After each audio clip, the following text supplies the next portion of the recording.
우리가 지난주부터 디모데후서를 다루고 있습니다.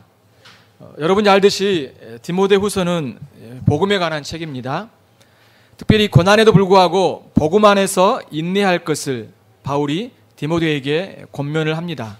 왜냐하면 복음은 우리에게 생명을, 영생을 약속하지만 고난도 함께 따라오기 때문에 그렇습니다. 지금 바울이 로마 감옥에 갇혀 있습니다. 그는 복음 때문에 이렇게 고난을 받고 있는 것이죠.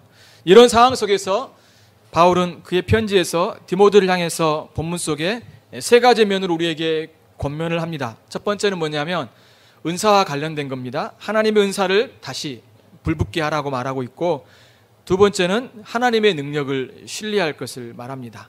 세 번째는 너가 하나님의 복음을 기억하고 그 복음을 전하는 자로 살 것을 가르쳐 주고 있습니다.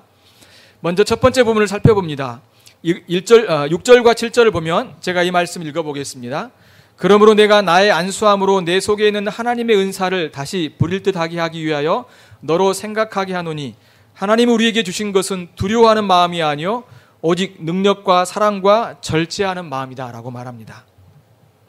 바울은 디모데에게 하나님의 은혜에 대해서, 특별히 하나님 은사에 대해서 말해주고 있습니다. 디모데가 하나님께서 그에게 주신 은사를 다시 이렇게 불붙이기를 원하는 거죠. 하나님이 디모데에게 주신 은사는 목회적인 은사인 것 같습니다. 그는 그 에베소 교회 목회자였고 말씀을 가르치고 전하고 또한 교회 안에서 다스리는 그런 목사이자 장로의 역할을 감당했기 때문입니다. 은사는요, 물질로 이야기하면 불과 같습니다. 비유적으로 이야기하면 그런 거죠. 은사를 사용하지 아니하면 꺼져가는 불이라고 할 수 있죠. 그렇지만 은사를 잘 사용하면 이렇게 활활 타오르는 불이라고 말할 수 있습니다. 하나님 우리에게 주신 은사를 잘 사용하길 원하십니다. 그래서 은사는 계속 새롭게 하고 또 개발되고 활용해야지 그 은사가 이제 더 아름답게 또 발휘하면서 사용될 수 있는 거죠. 그런데 은사를 사용하는 데 있어서 방해가 되는 요소가 있습니다. 그것은 우리의 태도와 관련되어 있는데요. 본문에서는 두려워하는 마음이라고 가르쳐 줍니다. 두려워하는 마음은 은사를 사용하는 데 방해가 되는 것이죠. 은사가 불이라면 이 두려움은 뭘까요? 물이라고 말할 수 있을 것입니다.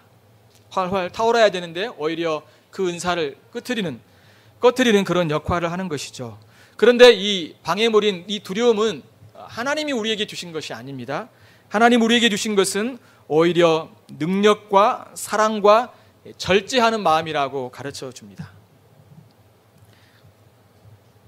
은사를 어떻게 써야 됩니까? 그것은 하나님의 능력을 사용해야 되고요. 또 하나님의 능력을 신뢰해야 됩니다. 상황이 어렵다고 은사를 쓰지 않는 것은 하나님의 능력을 신뢰하지 않는 것입니다. 하나님의 능력은 모든 어려움 속에서, 역경 속에서, 힘든 가운데서도 그 하나님이 주신 은사를 충분히 더 발휘하게 하는 놀라운 힘의 능력이 원천이 되기 때문에 그렇습니다. 또한 하나님은 우리가 하나님을 사랑하고 이웃을 사랑하는 마음으로 이러한 은사를 사용하길 원하십니다. 은사는 사실은 우리를 위한 것이기보다도, 자신을 위한 것이기보다도 하나님을 기쁘시게 하고 특별히 교회를 세우기 위한 목적으로 하나님이 은사를 주시는 거죠. 은사는 내가 이러한 은사를 받았다고 사람들에게 사실은 자랑할 수 있는 성질의 것은 아닙니다. 오히려 그 은사를 가지고 하나님을 사랑하고 또 내 이웃을, 특별히 내 교회를, 나의 몸을 위해서 헌신하고 그들을 사랑하는 도구로 사용돼야 되는 것입니다. 이렇게 은사는 철저하게 내가 아닌 다른 사람을 세우는데 사용되는 것이죠. 또 다른 면은 뭐냐면 이 은사를 사용할 때는 절제하는 것이 필요합니다. 질서 있게 이 은사를 잘 사용해야 됩니다. 무질서하고 혼란 가운데 은사를 사용하는 것은, 아니 하나님 나에게 이런 은사를 주셨으니까 내가 아무 때나 아무 상황 속에서나 내가 하고 싶은 대로 그렇게 마음껏 사용하는 것이 은사가 아니라는 것이죠. 질서 있게 절제를 하면서 이렇게 은사를 사용하는 것이 하나님의 뜻인 거죠. 하나님은 바울의 이 기도를 통하여서 특별히 목회적인 은사가 디모데에게 이제 내려져서 디모데는 그 은사를 가지고 교회를 섬기게 되었습니다. 그는 무엇보다도 이 목회를 감당할 때 하나님의 능력과 사랑과 이 절제를 가지고 그것을 사용할 필요가 있는 것입니다. 반대로요, 두려움으로 은사를 사용하지 않고 방치한다면 오히려 그러한 목회적인 은사는 교회를 움츠러들게 하고 성도들로 또한 신앙을 성장하지 못하게 하는, 그렇게 할 것입니다. 성도들의 성장은요, 사실 목회자가 얼마나 은사를 잘 사용하고 있느냐에 따라서 달려있다고 해도 과언이 아닌 것이죠. 그러므로 목회자들은요, 성도들의 신앙의 성장을 위해서 자신 안에 있는 그 은사를 사용하는 데서 방해가 되는 그런 인격적인 요소가 있는데, 특별히 이 디모데에게는 이 두려움이었던 것 같습니다. 이 두려움을 떨쳐버리는 것이 무엇보다도 필요합니다. 하나님의 능력을 신뢰하고 오히려 하나님과 형제들을 향한 사랑과 또한 절제를 가지고 은사를 충분히 사용해야 됩니다. 외적인 환경에 굴하지 않고 하나님의 말씀을 전하는 데 힘써야 되고, 말씀을 부지런히 연구하고 성도들에게 가르치며 하나님의 은혜로 이들이 자라날 수 있도록 헌신하는 것이 무엇보다도 필요한 것입니다. 최근에 이렇게 교회를 개척한 목사님들과 모임을 가진 적이 있었습니다. 대부분 이제 제 또래도 있고 이렇게 다 이렇게 저보다 좀 더 후배인 목회자들이 중심이 있는데 한 5명 정도 모였어요. 그래서 저도 처음으로 이제 그 모임에 한번 가봤습니다. 어떤 곳인가? 거기는 주로 이제 많은 이야기도 하고 책도 읽고 하면서 매주마다 모이더라고요. 월요일마다 모이는데 아무튼 열심히 모이시더라고요. 근데 이제 한 분이 이제 저도 처음 갔으니까 질문을 하더라고요. 목사님 교회는 성도나 몇 분이나 모이십니까? 물어보고, 성도들이 안 오고 또 작은 교회 목회를 할 때 어려움이 있지 않습니까?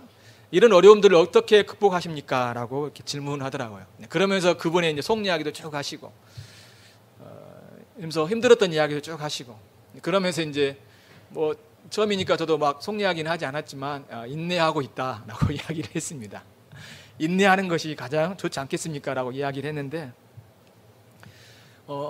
저는 이제 꼭 그때만이 아니라 그 이후로 제가 좀 생각을 해봤어요. 바울은 이 사람들의 숫자가 많이 모이는 것, 이 숫자에 연연했을까? 그리고 또 그런 어떤 규모라든가 재정이라든가 여러 가지 외적인 면에 그가 정말로 고민하면서 그 사역들을 감당했을까라고 생각했을 때 그런 말씀은 성경에 뒤져보지 못한 것 같아요. 성경에서 바울이 이것 때문에 고민을 했다기보다 오히려 그리스도의 남은 고난, 교회를 향한 마음, 그 교회가 하나님의 말씀과 또 믿음 안에서 교회가 성장하기를 바라는 마음으로 많은 고민, 또 혹시나 교회가 여러 가지 핍박과 또 거짓 교사, 그로 인하여서 교회가 여러 가지 어려움을 당하는 것 때문에 그가 힘겨워하면서 어떻게 하면 교회를 바로 세울 것인가, 그런 어떤 문제 때문에 굉장히 기도하고 이렇게 마음을 썼던 것을 볼 수 있습니다. 저는 이 말씀을 다시 한번 보면서 그렇지, 내가 할 수 있는 건 뭘까라고 했을 때 인내하는 것도 필요하지만 다시 하나님이 내게 주신 이 은사를 불붙이는 것이 필요하다. 다시 하나님의 말씀을 연구하고 또 그 복음에 내가 더 빠지고 또 그것을 하나님 말씀을 전하고 성도들과 또 만나는 사람들에게 복음을 전하는 이 본질적인 사역에 더 헌신하는 것이 정말로 중요한 일이다라는 생각들을 다시 한번 갖게 되었습니다. 사실은 바울이 감옥에 갇혀 있고 또 많은 핍박과 거짓 교사들이 있는 그런 환경 속에서 디모데는 목회를 한다는 것은 그의 소극적인 태도 때문에 쉽지 않았을 수 있습니다. 그래서 두려워하지 말라라고 말을 하면서 하나님 너에게 그런 은사를 주셨는데 너희가 하나님의 능력을 의지하고 또 하나님을 사랑하고 성도들을 사랑하는 마음으로 절제하면서 그 은사를 쓰는 것이 너가 이때 필요한 일이다라고 바울이 가르쳐주고 있는 것이죠. 그렇습니다. 다시 한번 우리에게 하나님이 주신 것은 하나님 우리에게 주신 이 은사를 새롭게 하는 것입니다. 우리의 환경 때문에 또 내 안에 있는 여러 가지 두려움 때문에 내 자신 때문에 외부의 환경 때문에 우리가 굴하고 넘어지고 쓰러지기보다도 오히려 하나님이 주신 것들을 다시 불붙여서 새롭게 하여서 주의 일을 감당할 때 그 모든 것들을 또 하나님의 기뻐하시는 뜻 가운데 사용할 걸로 여겨집니다. 이렇게 목회자가 헌신하고 나아갈 때 또한 성도들도 이 일에 같이 협력해 주어야 됩니다. 여러분의 신앙의 성장에 따라오지 않는 것은 성장의 기회를 갖지 않고 있기 때문일 수도 있습니다. 여러분, 우리가 음식을 먹고 움직여야지만이 몸이 건강하죠. 그것처럼 하나님의 말씀을 먹고 그 말씀에 따라 순종하며 삶을 살고 따라갈 때 우리는 우리의 신앙이 성장하며 자라날 수 있습니다. 그러므로 부지런히 우리가 하나님 앞에 나와 예배하고 하나님 말씀을 가까이 하고 또 그 말씀을 사랑하고 또 그 말씀을 순종하며 또 우리의 삶 속에서 하나님과 동행하는 삶을 살아가는 것이 이러한 모든 것들을 이겨낼 수 있는 것이고, 그것이 우리에게 하나님의 놀라운 은혜 가운데 신앙이 자라갈 수 있는 귀한 통로가 될 걸로 여겨지는 것입니다. 또한 저를 위해서도 기도해 주십시오. 하나님의 능력을 신뢰하고 또한 사랑하며 절제하는 마음으로 이 은사를 충분히 드러내고 개발하고 사용할 수 있도록, 그럴 때만이 교회가 더 건강히 서갈 뿐만 아니라 함께 교회가 든든하게 서갈 걸로 믿습니다. 여러분, 이 말씀은 또한 목회자뿐만 아니라 여러분에게도 적용할 수 있을 거로 생각되어집니다. 하나님이 여러분에게 주신 은사는 무엇입니까? 여러분은 그 은사를 잘 활용하고 있습니까? 아니면 그 은사의 불을 꺼뜨리거나 있지 않습니까? 그 이유가 무엇일까요? 혹시나 여러분 안에 있는 인격적인 부족함, 연약함, 난 할 수 없다, 또 해도 안 되는구나, 정말 힘들구나, 그런 어떤 실패, 그리고 여러 가지 환경과 또 여러 가지 내적으로 외적으로 오는 여러 가지 방해물들이 여러분 안에 있을 것입니다. 아니면 무관심일 수도 있겠죠, 아니면 게으름일 수도 있겠죠. 그렇지만 하나님은 여러분 안에 주신 은사를 다시 불붙이기를 원하시고 여러분이 다시 한번 그 은사의 불이 일어나기를 원하신다라고 말씀해 주고 있습니다. 로마서 12장 6절 이하에서는 이제 은사에 대해서 이렇게 말을 합니다. 혹 섬기는 일이면 섬기는 일로, 섬긴다는 게 뭘까요? 봉사하는 거죠. 하나님이 봉사의 은사를 주셨다면 봉사하는 일로, 가르치는 자이면 가르치는 일로, 위로하는 자이면 격려와 권면을 하는 은사를 주셨다면 이렇게 사람들을 향해서 권면하고 격려하는 은사를 드러내라고 말하고 있고, 구제하는 자는 성실함으로, 다스리는 자는 교회를 이제 지도하고 이끌어가는 사람이라면 부지런함으로 이것을 쓰라고 말을 하고 있습니다. 공유를 베푸는 자는, 자선을 베푸는 자는 즐거움으로 하라고 말해주고 있는 것입니다. 이렇게 하나님께서는 각자에게 다양한 은사를 주셨습니다. 우리는 이 은사를 가지고 교회 안에서나 가정 안에서나 우리의 삶 속에서 드러내는 일이 무엇보다 필요합니다. 특별히 하나님 이 은사를 가지고 교회 안에서 이 교회가 성도들의 신앙을 든든하게 세우고 또 하나님의 나라를 확장해 가고 또한 하나님께서 우리에게 원하시는 그런 장성한 분량대로 성장하는 그런 도구로 하나님 우리에게 은사를 주셨다는 것입니다. 그러므로 교회 안에 우리는 은혜를 많이 받아야 할 뿐만 아니라 이 은혜를 받았는데 또한 하나님 우리에게 은사를 주셨어요. 이 은사를 우리가 활용하는 것이 무엇보다도 필요합니다. 그러므로 여러분 안에 있는 은사를 꺼뜨리지 마십시오. 우리는 은사를 생각할 때마다 너무 직분적인 은사만 생각할 때가 많이 있어요. 직분도 은사이죠. 목사나 장로나 또한 권사나 여러 가지 하나님이 주신 이 직분에 대해서 이것을 하나님이 우리에게 은사를 주셨기 때문에 이 은사를 잘 써야 됩니다.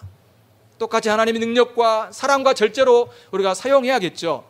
또한 이런 직분적인 은사뿐만 아니라 하나님 우리에게 개개인에게 교회를 섬기고 하나님의 나라를 섬길 수 있는 다양한 은사를 우리 가운데 허락하셨습니다.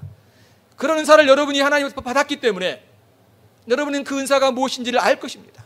그렇다면 그 은사를 꺼뜨리지 마시고 교회와 또 복음을 위해서 하나님 나라를 위해서 사용하시기를 바랍니다. 그럴 때 여러분들이 더 하나님의 능력을 경험할 뿐만 아니라 하나님의 사랑을 경험할 뿐만 아니라 또한 하나님의 성품인 절제 은사를 너희들이 경험하는 놀라운 하나님의 은혜를 여러분 가운데 주신다라고 말씀해 주고 있습니다. 여러분의 은사를 땅에 묻히는 일이 없어야 될 것입니다. 분명히 하나님 우리에게 결산할 때가 있다라고 말해 주고 있습니다. 그렇죠? 우리가 달란트 비유에서도 알고 있죠? 이 달란트 비유는 단순히 우리에게 은사만을 이야기하는 게 아닙니다. 우리의 삶의 모든 것들을 이야기해 주고 있는 겁니다. 하나님 우리에게 주신 것들, 이 주신 것들을 우리가 어떻게 쓰느냐, 어떻게 우리가 이것을 가지고 장사를 하듯이 우리가 이것들을 활용하며 우리가 사용하느냐, 이것에 따라서 하나님은 분명히 우리의 삶에 대해서 평가하신다라고 말씀해 주고 있는 것입니다. 그러므로 여러분 안에 있는 문제라든가 또 외적인 여러 가지 공격과 어려움 가운데서도 여러분이 굴하지 마시고 그것 때문에 쓰러지지 마시고 하나님 여러분이 주신 은사를 하나님의 능력과 그리고 사랑과 그리고 절제의 마음을 가지고 섬겨가시는 여러분이 되시기를 바랍니다. 자, 두 번째는 8절을 보십시오. 같이 한번 8절을 읽어보도록 하겠습니다. 시작. 그러므로 너는 내가 우리 주를 증언함과 또는 주를 위하여 갇힌 자 된 나를 부끄러워하지 말고 오직 하나님의 능력을 따라 복음과 함께 고난을 받으라. 그렇습니다. 바울은 디모데를 향하여서 자신이 주를 증거하는 일이나 주를 위하여 감옥에 갇힌 것을 부끄러워하지 말라고 말합니다. 여기서 다시 한번 또한 디모데의 연약함이 드러나죠. 바울은 복음을 증거하였습니다. 많은 고난이 왔죠. 그것 때문에 그는 감옥에 갇혔습니다. 너는 이것을 부끄러워하지 말라라고 말을 합니다. 그러면서 오히려 하나님의 능력을 따라 복음과 함께 고난을 받으라고 그에게 명령하고 있죠. 복음은 우리에게 생명, 구원 이걸 가져다 주지만 또한 복음을 믿을 때 고난도 함께 따라옵니다. 저는 이것을 이렇게 말하고 싶습니다. 복음은요 1+1이 아니라 1+2예요. 복음과 함께 구원을 가져다 줄 뿐만 아니라 오히려 고난도 우리에게 따라온다라고 말씀해 주고 있습니다. 그러므로 우리는 복음을 믿을 때 때로는 우리의 삶 속에서 많은 고난이 따라올지라도 어려운 환경을 보더라도 부끄러워하지 않아야 됩니다. 왜냐하면 복음과 함께 따라온 고난은 하나님의 능력으로 이길 수 있기 때문에 그렇습니다. 복음을 믿고 전하는 우리에게 고난은 따라오지만 결코 우리를 이 고난으로부터 넘어뜨리게 하고 쓰러지게 하는 그런 일들은 없을 것입니다. 하나님의 능력이 함께하기 때문입니다. 그러므로 복음은 부끄럽지 않습니다.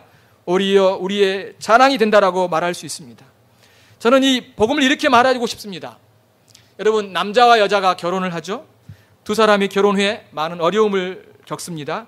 그렇지만 그들이 역경을 이길 수 있는 것은 결혼할 때 어떻게 생각합니까? 내가 끝까지 이 남자를, 이 여자를 사랑하며 함께 하겠습니다라고 하나님 앞에 서약을 합니다. 우리는 그 서약을 기억하면서 끝까지 가죠. 아내가 병들었을지라도, 남편이 병들었을지라도, 직업을 잃었을지라도, 그가 여러 가지 어려운 환경에 닥쳤을지라도 끝까지 함께하고자 하는 것이 바로 결혼인 거죠. 그렇지만 그 언약 때문만이 아니라 하나님의 은혜가 함께하기 때문에, 하나님의 도우심이 함께하기 때문에 모든 것들을 이겨낼 수 있습니다. 우리는 복음과 그리스도와 함께 결혼하였습니다. 필연적으로 따라올 게 뭘까요? 고난은 따라오게 되어 있습니다. 고난이 따라오지 않는 복음은 없어요. 하나님은 그 아들에게도 고난을 허락하셨어요. 하나님의 아들인 그 예수 그리스도에게도 하나님은 죽음이라는 고난을 주셨어요. 하나님이 그를 버리셨어요. 하나님이 그를 저주하셨고 하나님은 그를 심판하셨다라고 말씀해 주고 있습니다. 물론 그의 죄 때문이 아니라 우리의 죄 때문이죠. 고난이 따라오지만 하나님의 능력이 우리와 함께합니다. 또한 우리는 그 가운데 하나님의 언약, 나를 사랑하시는 그 약속을 끝까지 붙들며 나아갑니다. 그렇지만 궁극적으로 우리를 이기게 하는 것이 뭘까요? 하나님의 능력입니다. 하나님의 능력으로 우리를 보호하기 때문에 고난 가운데서도 우리가 이길 수 있는 겁니다. 그러므로 여러분이 어려움 가운데 있을 때 주저하지 마시고, 부끄러워하지 마시고, 낙담하지 마시고, 하나님이 여러분과 함께 하시고 여러분을 보호하시고 지키시고 인도하심을 신뢰함으로 그 모든 것들을 이겨내시기를 바랍니다. 이런 점에서요, 한번 반대로 한번 생각해 보십시오. 고난은 하나님의 능력을 경험하는 통로 혹은 수단이라고 말할 수 있는 것입니다. 그리스도는 죽음의 고난을 겪으면서 무엇을 경험했습니까? 하나님의 능력인 부활을 경험하였습니다. 그 능력이 우리에게 나타나 우리를 구원하였죠. 우리는 고난을 통하여 하나님의 부활의 능력을 경험합니다. 즉 신자의 고난은 그리스도의 고난과 부활을 경험하게 하는 놀라운 하나님의 섭리의 도구인 것을 말씀해 주고 있습니다. 그러므로 우리는 우리가 믿는 이 복음, 또 우리가 신뢰하는 이 진리를 여러분이 끝까지 붙드십시오. 그리고 그 진리에 따라서 여러분이 살아가십시오. 죄를 멀리하고 하나님의 말씀에 따라, 또한 하나님의 계명인 그 율법에 따라 살지 않고, 또한 그런 윤리가 없고 도덕이 없고 하나님의 거룩함과 하나님의 공의가 없는 그런 복음 가운데 있는 빠져있는 이 시대 가운데 여러분만은 하나님의 성품, 하나님의 거룩, 하나님의 그 공의로움을 따라서 복음과 함께 주님을 섬기는 여러분이 되시기를 바랍니다. 또한 주위에 있는 사람들에게도 예수님을 전하시고, 또한 여러분의 삶으로 바로 하나님이 얼마나 사랑이 많으시고 또한 그 하나님은 참으로 거룩하신 분이신 것을 드러내는 삶이 되시길 바랍니다. 그런 모든 방해물과 공격으로부터 여러분을 붙들게 하고 승리케 하는 것은 바로 하나님의 능력입니다. 그러므로 우리 현대인의 삶 가운데 특별히 고난 가운데, 어려움 가운데, 힘겨움 가운데 주님을 섬기고 있는 성도들의 삶에 있어서 가장 중요한 신뢰 혹은 그 원동력은 바로 하나님의 능력입니다. 하나님의 능력이에요. 죽은 자를 살리신 그 하나님, 주님은 우리에게 능력을 주셔서 우리를 이기게 하시고, 설령 이 복음 때문에 우리가 죽을지라도 주님은 우리를 살리셔서 그에게 놀라운 생명을 허락하셔서 그 나라로 인도하신다라고 말씀해 주고 있습니다. 그러므로 여러분 끝까지 복음을 따라, 하나님의 능력을 따라 복음과 함께 고난을 받는 여러분의 성도의 삶이 되시기를 바랍니다. 자, 세 번째는 이제 하나님에 대한, 복음에 대한 내용을 바울이 언급해 주고 있죠. 이런 복음에 대한 이야기를 하면서 다시 한번 복음이 무엇인지를 말하지 않을 수 없겠죠. 이 하나님의 구원, 우리에게 주신 이 복음의 내용이 무엇인지를 바울이 9절과 10절에서 간략하게 요약해 주고 있습니다. 9절과 10절을 제가 읽어봅니다. 여러분도 같이 보시기 바랍니다. 하나님이 우리를 구원하사 거룩하신 소명으로 부르심은 우리의 행위대로 하심이 아니요 오직 자기의 뜻과 영원 전부터 그리스도 예수 안에서 우리에게 주신 은혜대로 하심이라. 이제는 우리 구주 그리스도 예수의 나타나심으로 말미암아 나타났으니 그는 사망을 패하시고 복음으로써 생명과 썩지 아니할 것을 드러내신지라. 여러분, 하나님이 우리를 어떻게 구원하셨습니까? 그것은 한마디로 우리의 행위가 아니라 하나님의 뜻이고 또 하나님의 은혜입니다. 이 내용이 9절에 나와 있죠. 하나님 우리를 구원하사 거룩하신 소명으로 부르심은 우리의 행위대로가 아니라 하나님의 뜻과 하나님의 은혜대라고 분명히 말씀해 주고 있는 것입니다. 여러분, 하나님이 우리가 믿을 걸 알고 구원하셨을까요? 아니요. 하나님 우리를 사랑하시기 때문에 구원하셨습니다. 우리의 행위가 아니에요. 하나님 우리를 기뻐하시기 때문에 우리를 구원하셨어요. 우리가 기뻐할 것을 행동할까 봐 그걸 알고 주님이 우리를 구원하셨을까요? 아니요. 하나님은 우리를 사랑하시고 우리를 기뻐하시기 때문에 구원하신 것입니다. 당신의 뜻대로, 당신의 기뻐하신 뜻대로 우리를 구원하셨다라고 말씀해 주고 있습니다. 주권적인 은혜라고 말을 해주고 있는 것이죠. 또한 이 구원은 거룩하신 소명이라고 말해주고 있습니다. 이 거룩하신 소명으로 우리를 부르셨다라고 말해주고 있는 것이죠. 여러분, 구원은 외적인 부르심이 아니라 내적인 부르심이죠. 다시 말해서 복음의 초대로만 아니라 구원으로 이끄시는 효력 있는 부르심입니다. 여러분, 우리가 이 복음을 듣지만 많은 사람들이 주님을 만나고 또한 그들의 영혼이 참으로 주님의 은혜를 경험할 수는 없습니다. 그런데 하나님은 복음을 전할 뿐만 아니라 성령의 역사를 통하여서 우리 안에 우리를 부르셔서 우리를 변화시키는 놀라운 은혜를 베풀어 주신다는 것입니다. 그러므로 복음은요, 단순히 어떤 지식으로만 머무는 것이 아니라 그 성령께서 그 복음을 통하여서 우리 영혼 안에서 생명을 일으키는 놀라운 역사를 가져다 주는 것입니다. 그래서 그것은 효력 있는 부르심입니다. 그래서 그 부르심은 우리를 의롭다라고 하실 뿐만 아니라 우리를 거룩하게 빚어가시는 겁니다. 왜요? 우리 안에 계신 성령이 계시는데 우리를 점점 주님을 닮아가게 하는, 우리를 거룩하게 하시는 놀라운 역사를 나타내는 것이죠. 그것으로 끝납니까? 아닙니다. 주님이 오실 때 우리를 영광스럽게 영화롭게 만들어준다라고 말해주고 있는 것입니다. 이것이 바로 주님이 부르심입니다. 그래서 이 부르심은 반드시 효과가 있는 겁니다. 이 부르심은 반드시 역사가 나타나는 것입니다. 그래서 이것을 유효한 혹은 효력 있는 부르심이라고 말씀해 주고 있습니다. 그런데 이러한 계획을 언제 하셨습니까? 영원 전부터라고 말을 합니다. 영원 전부터. 하나님은 영원 전에 구원을 계획하셨습니다. 그가 택하실 백성을 예정하신 것이죠. 누구를 통해서요? 그리스도 안에서라고 말합니다. 그리스도를 통하여서라고 말을 해주고 있습니다. 예수 그리스도를 통하여서 이 구원의 계획을 이루십니다. 이러한 계획은 영원한 과거에 세우신 하나님의 주권적인 계획 속에서 예수 그리스도를 통하여서 성취하심을 말씀해 주고 있는 것이죠. 이제 10절에서 그 복음이, 그 구원이 어떻게 구체적으로 나타나는지를 말을 합니다. 어떻게요? 이제는 우리 구주 그리스도 예수의 나타나심으로 말미암아, 성육신이죠? 나타났다라고 말합니다. 그는 사망을 패하시고 복음으로써 생명과 썩지 아니할 것을 드러내셨다라고 말씀해 주고 있습니다. 하늘에서 구원을 계획하셨다면 땅에서 구원을 성취하셨습니다. 하나님의 아들을 사람으로 보내주셨어요. 그분은 하나님의 아들이시지만 사람의 몸을 입고 이 땅에 오셨습니다. 그의 죽음과 부활을 통해서 사망을 무기력화시켰습니다. 그리고 복음으로써 생명과 썩지 아니할 것을 드러내셨다라고 말씀해 주고 있습니다. 복음이 무엇입니까? 생명입니다. 그렇죠? 예수는 육체의 죽음과 영혼의 죽음, 그리고 영원한 죽음, 이 모두를 다 패하셨습니다. 우리가 죽어있던 자였지만 주님이 우리를 살려주셨습니다.